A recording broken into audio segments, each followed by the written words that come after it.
Alright. What's going on, everyone? Back here with another video. Today we are back working on the server rack here. Let me go ahead and close this.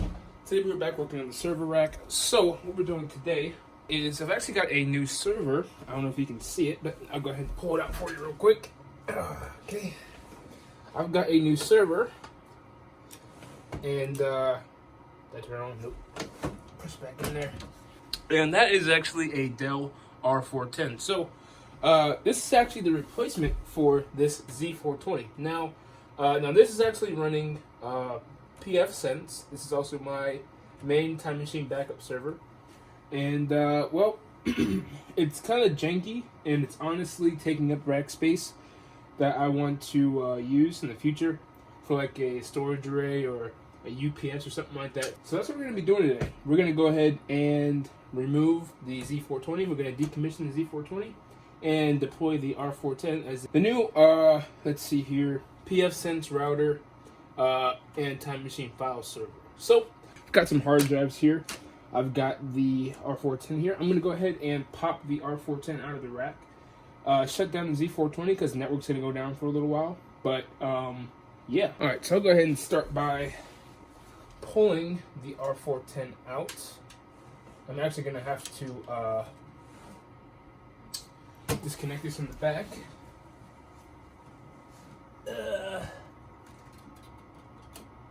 It's only connected to one power connector and then one Ethernet cable for the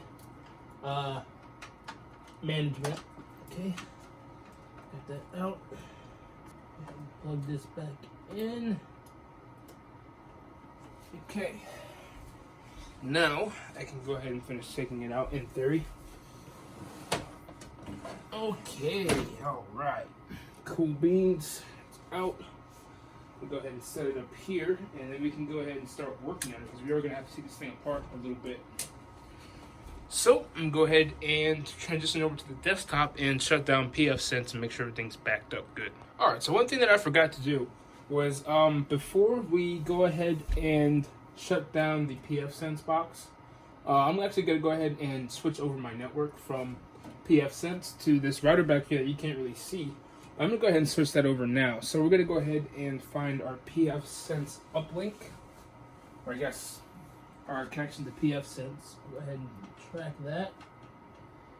Okay, so it looks like it's going to be this right here. So I'm actually going to go ahead and disconnect it from the back of the Z420, which is becoming more and more of a pain to do. And the network just went down, so I went ahead and unplugged that. So now I can go to this cable right here, which comes off the back of the router. Not really sure how well you guys can see it, but I'm gonna go ahead and plug that into right here. And now that should give us network connectivity to all of our devices. We can start by checking. Let's see here. We can go to home, and we can wait for that to refresh. Actually, these are actually set up with static IPs. I forgot. So go ahead and go to the DRAC and then dhcp. Yes. Here. Okay, let's see here. Come on, stop flashing. It's got an error, that's why it's flashing. So we're gonna go ahead and go to setup, DRAC, dhcp, and save that. And it should get a new IP address here momentarily. Let's see here, and I really gotta label some of this stuff because this is it's kind of all over the place right now. But yeah, that should refresh and get an IP address because we are no longer on the 10.0.1 network for right now until I get pfSense moved over to the Dell R410. So, okay, let's see here. Should be getting an IP address any second now. I'm just waiting for that. Alright, so now this one has an IP. This one doesn't yet. But while we're waiting for that, what we can go ahead and do is we can go ahead and let's see here, we can turn this on. Alright. And let's see here. I should be able to plug in one of my Ethernet cables back into the, oh, come on. Let's see. Back into the LAN port. Or not yet. Plug that back into the LAN port, and we should be getting an IP address now. And from that IP address, we can do a network backup of my pfSense configuration. So as you can see, pfSense is currently fired up. Don't have anything running right now. Go ahead and make sure this has an IP address. Let's see here, it does not. So let me put it back to dhcp here.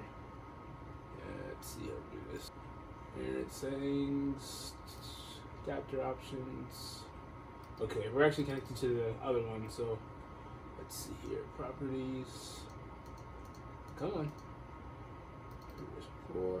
Yeah. You should have an IP address. I don't know why it's acting funky. Yep, 10.0.0.2. So we're straight there. So I think we're good to go ahead and back up the pfSense file, which is already. I'm gonna go ahead and switch to my Mac Pro and back it up onto my Mac Pro. So when we get the R410 back up and running, we should be able to be back up and running relatively quickly.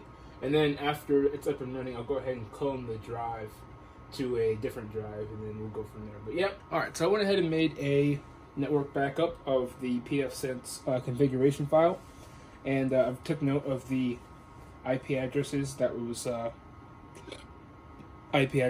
connected on my port forward rules, and all that stuff should be the same because all the IPs are the same. So I'm gonna go ahead and shut this Z420 down, and this is the first time it's been shut down in a really long time. So wait for that to shut down, and bam, that is it. So what we're gonna go ahead and do now is we're gonna open the Z420 up and pop out our network card, our hard drives, and yeah, that should be everything. So let's go ahead and do it. Alright, so now that we've got the Z420 out of the rack, and if you can kind of notice over here, it looks so empty, but I'll kind of go over the reason why I'm decommissioning this thing, and honestly, it's just, it's really ghetto. So let me go ahead in here and take it off the tripod for just a second, and you can see I've got my SAS drives literally just hanging here by these two screws. I don't even know what this is. By two screws here, and it's just so dumb. We've got the quad gigabit network interface card. We've got the not HBA. This is a LSI RAID card, and we've got the ATI video card there. And I think it has like 8 gigs of RAM. It's a E5 2603. It's a nice little machine, but it's definitely time for it to go. You know, it's taking up space in the rack. And the main reason I'm switching over to a R410 is, like I said, it's taking up a lot of space in the rack that I could use for other things, as well as easy access to hard drives. I mean, this is just like, I mean, it should not be like this. It really shouldn't. We're gonna swap over to a nice, cleaner solution. It doesn't involve like crazy amounts of bootlegging or rigging stuff up like that. So I'll go ahead and start disassembling this thing, and start with the hard drives here. I'm going to hold these so they don't fall, and this is literally all that's holding it in, just that hard drive, and that is not good at all. So that should just fall free. Oh yeah, it's got one more screw. Yeah, I forgot about that. And yeah, I know you could use like hard drive caddies and stuff like that, but this is all put together on like a very, very tight time constraint. So here is the first Hitachi 2 terabyte drive. You guys can see that there. I'm gonna go ahead and put this on some anti-static bag. Where is it? I'll just put it on top of here for right now. And then I will open it up. Just screw here.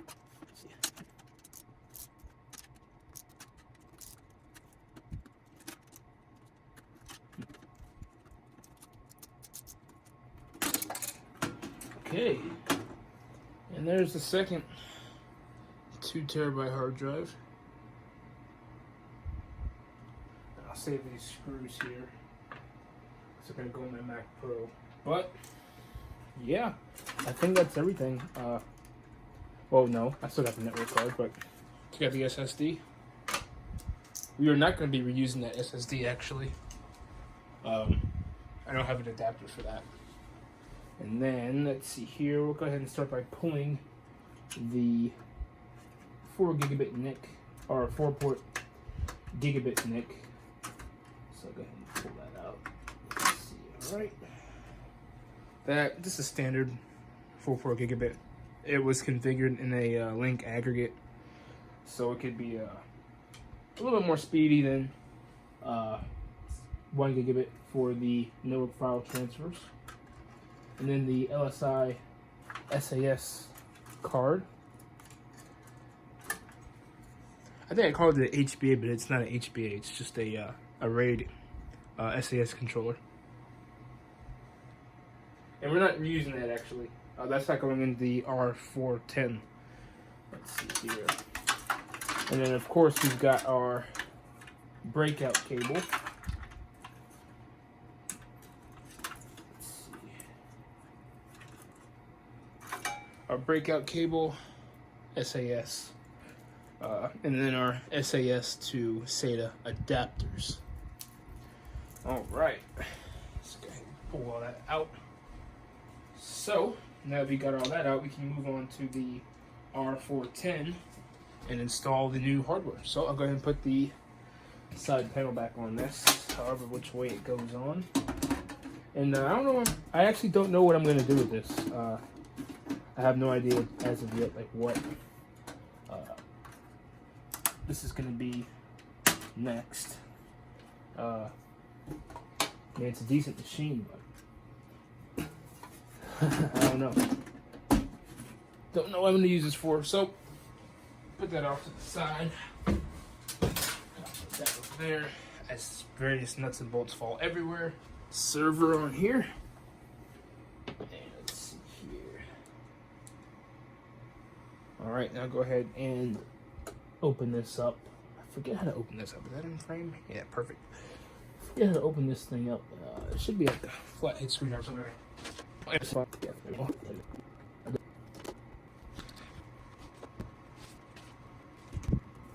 So now we've got the R410 all opened up. Go ahead and insert the 4-port gigabit NIC into the first PCIe slot. Like so. And it's in. And that's about all we have to do inside of the R410 here.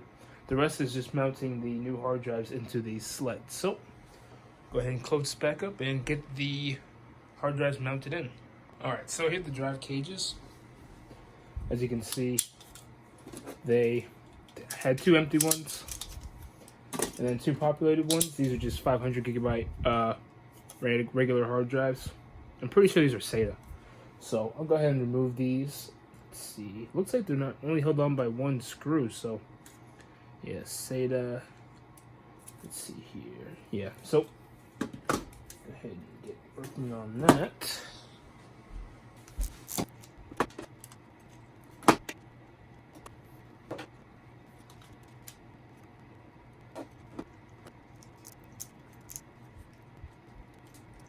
All right.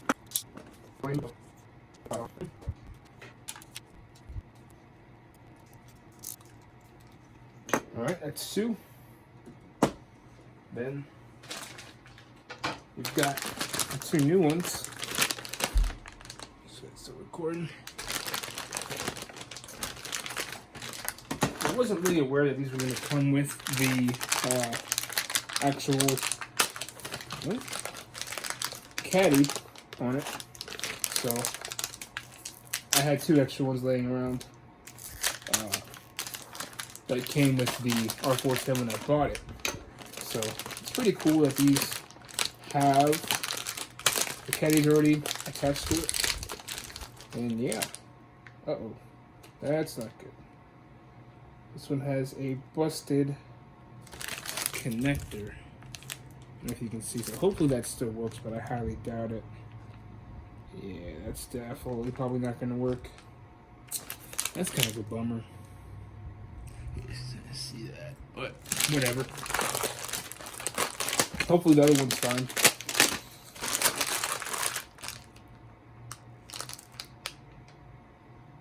It's definitely bent. Alright, well, hopefully the other one is okay.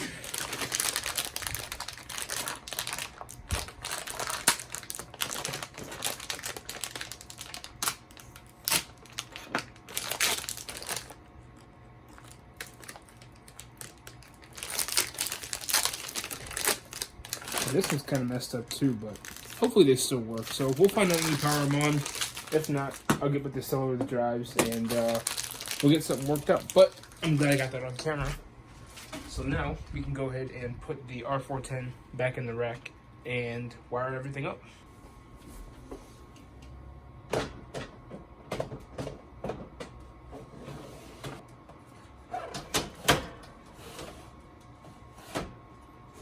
All right.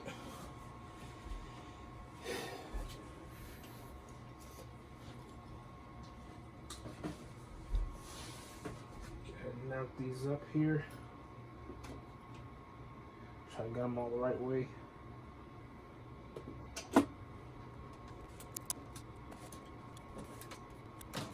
Alright, now wire it up.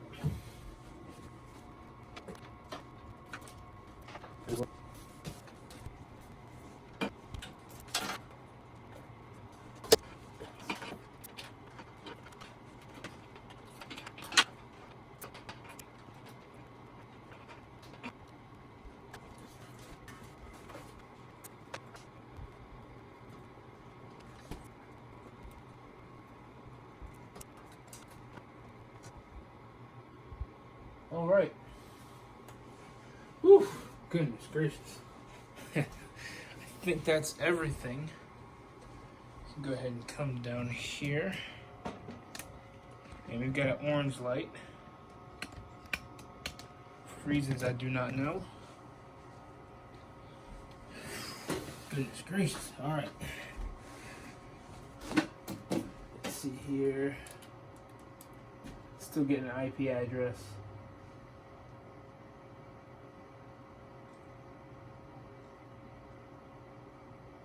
It might take a second, so I'll come back when when it actually gets an IP address.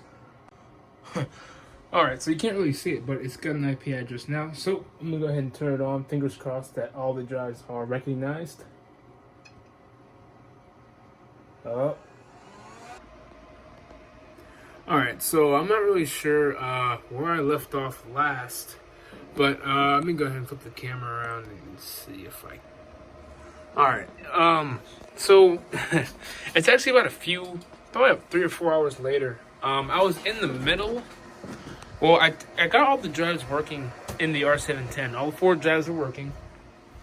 But I realized you can't just migrate RAID configurations from one controller to another. I completely forgot about that. I don't understand why I felt like I could. I mean, I thought I could just put them in there and it just worked and it just automatically migrate because it's a, it's a SAS controller. But I don't know why. But obviously, you can't do that. So what I'm doing now is I'm going ahead and transferring all the files from.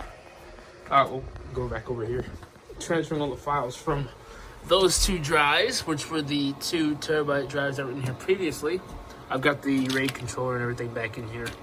And I'm transferring them to this R710, which is my, what do you call this? This is my Windows 2019 R710. This one has ESXi on it. But this is my, getting my data store for the ESXi and as well as, but yeah, that's kind of where we're at right now. I'm kind of at a stopping point for today.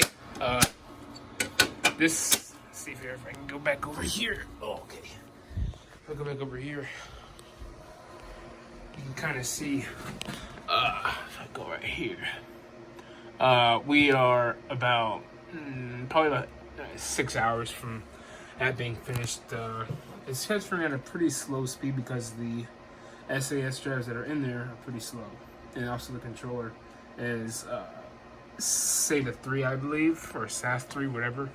But yeah, that's kind of where we're at right now, and I'm gonna pick this video back up another day when I have some more time to play with it.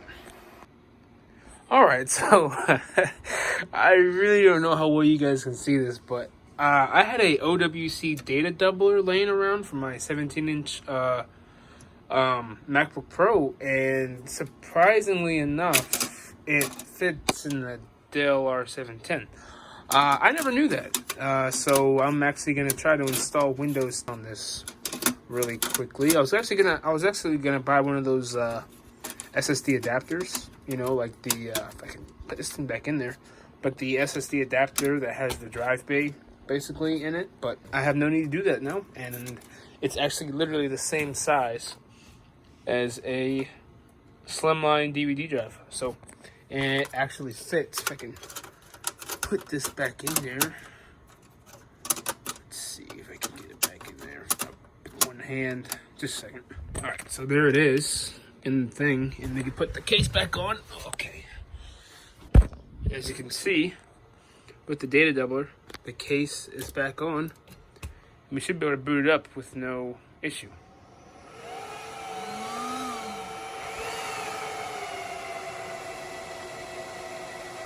Which is fine.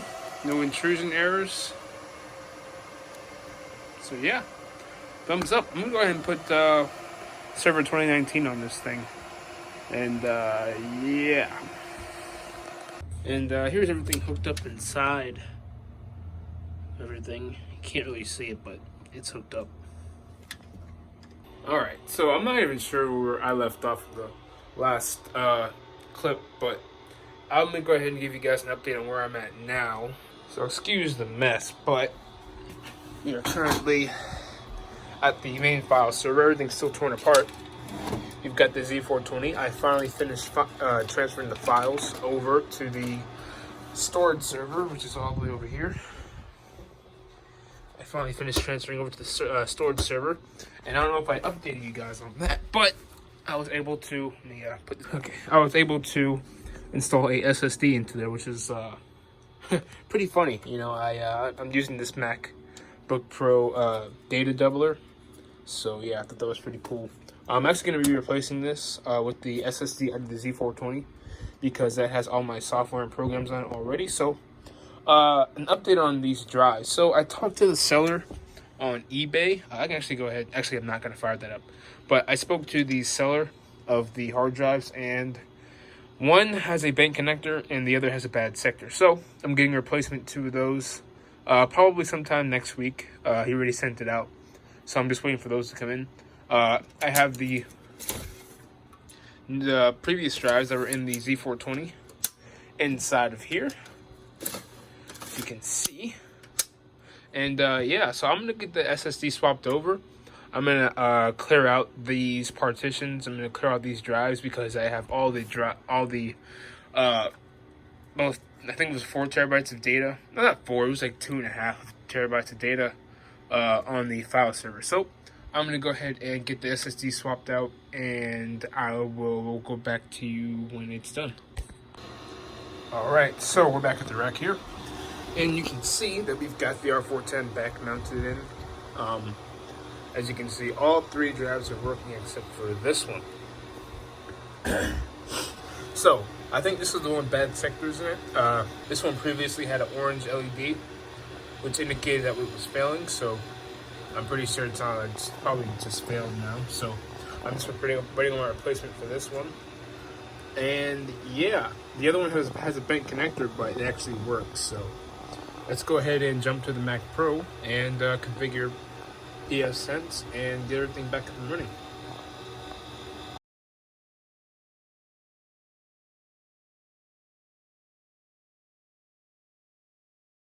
Just configured pfSense. Now you should be able to go ahead and unplug this from my router, this cable right here, and then pfSense should take over for dhcp and everything else. Make sure everything's good back here. Alright. So we should be getting new IP addresses and stuff like that here.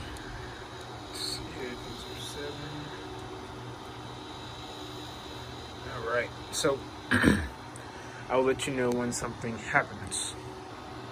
Alright, I think I've got everything set up properly on pfSense now. And we should be getting some IP addresses on these interfaces very soon. Go ahead and wait for that. And instead of 10.0.0.0, that network address, it should be 10.0.1.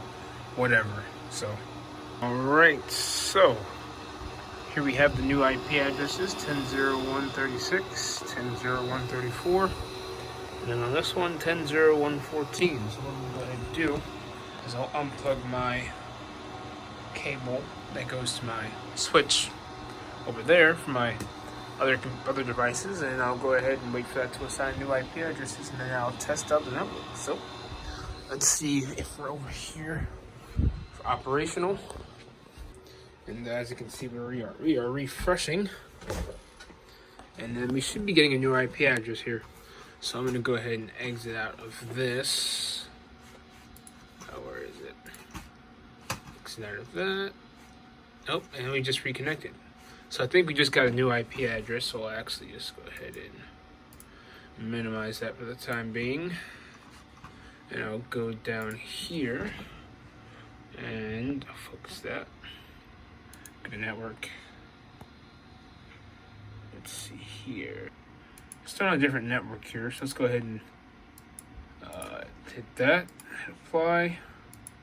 Then using the dhcp and apply, we should get a new IP address now. Alright, so we're finally up and running. We've got the internet interfaces all squared away. Got pfSense running. Got the file server service running. If I can go ahead and minimize out of that. And I go to my Finder, and I go to my network, and I'm able to see my file server and all my folders, which is good. So I consider that a success. We successfully migrated the, if I come over here, the R410 into the place of this guy, just a Z420, which is going to a new home. And yeah, that's pretty much it. Got pfSense running on a very basic level.